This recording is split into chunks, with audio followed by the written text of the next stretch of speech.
This guy right here might be the most important car for Volkswagen.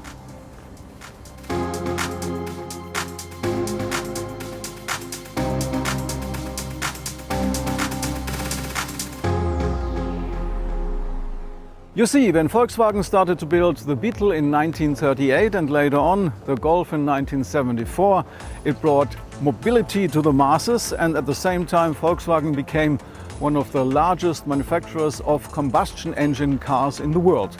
But in 2015 everything changed for the worst.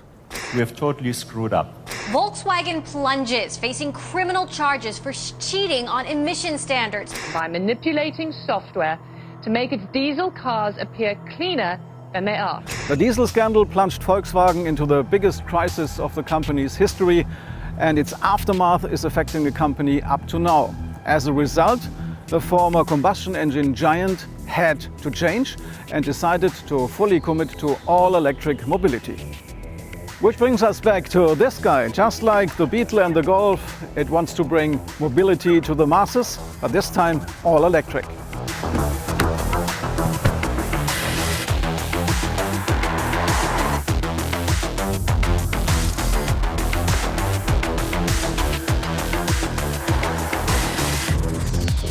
The question is whether the id3 has what it takes to bring electric mobility to the masses. In other words, will the id3 make or break Volkswagen?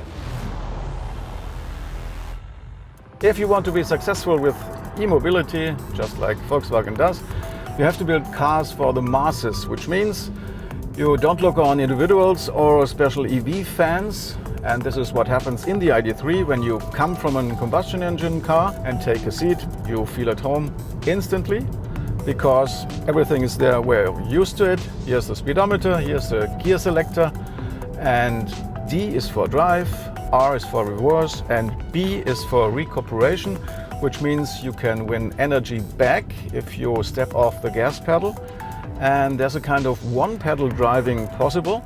This might be new in the beginning, but once you're used to it, this one-pedal driving is quite nice. Like in other electric cars, once the driver takes the foot off the throttle, the id3 uses the brake energy generated by the motor to recharge the battery and brings the car to a full stop without the need to step on the brake pedal, hence the term one-pedal driving.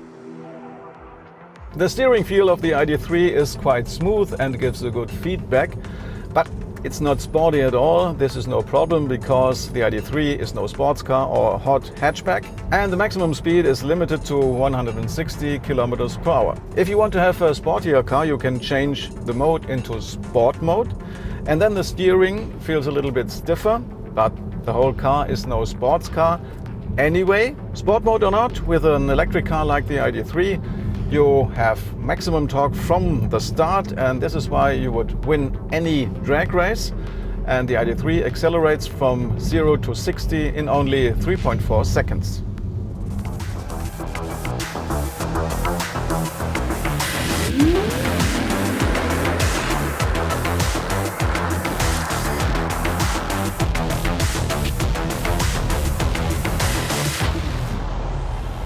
One big topic with electric cars always is range anxiety. The id3 comes in two versions. The engine produces 150 kilowatts or 204 HP, and the range is 426, or in the bigger version 549 kilometers.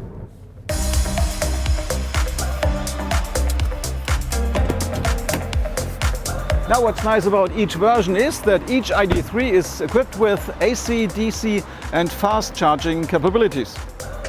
And with a charging station like this, you can charge with up to 125 kilowatts, which means that after 30 minutes or a nice cup of coffee, you get enough juice for the next 350 kilometers.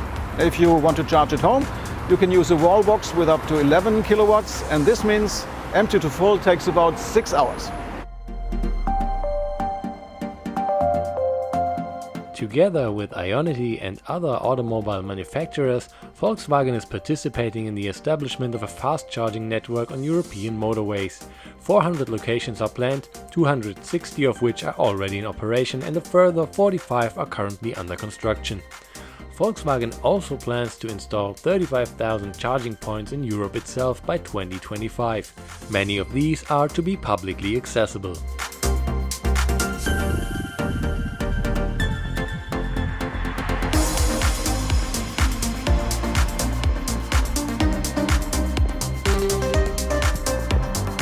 After the first kilometers in the id3, there's some details I like, but others do not really work for me.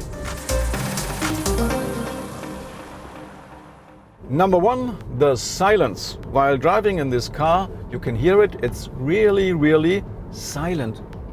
And this is relaxing.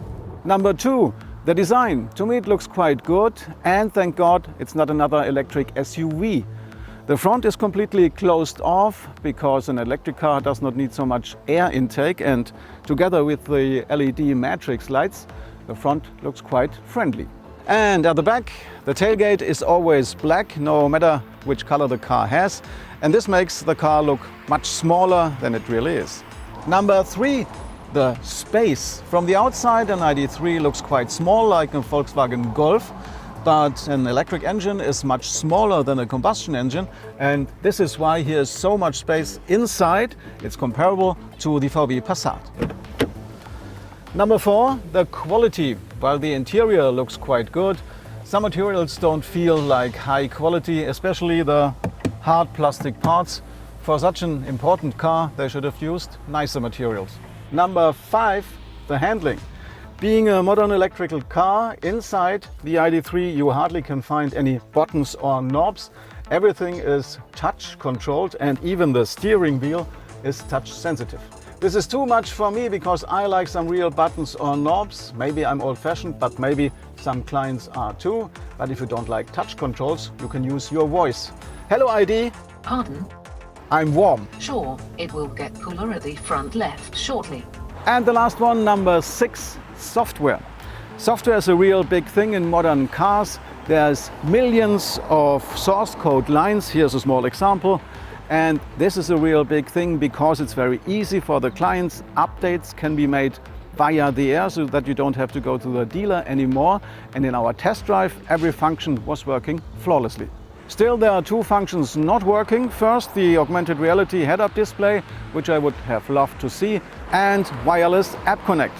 Why is that so, and how is Volkswagen going to fix it? Let's find out.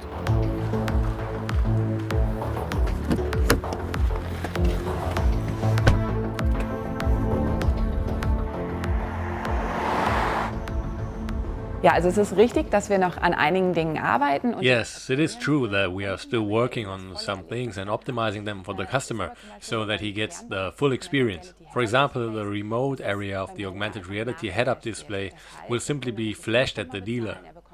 That means the customer doesn't have to pay for it again. He gets the finished function installed on his vehicle, and in the future it will be much easier anyway. Like on a smartphone, where you get updates and download apps, and that's how it will be in the future. The vehicle can always be optimized when we have taken another step in development. Now we're coming back to the opening question. Will the id3 make or break Volkswagen?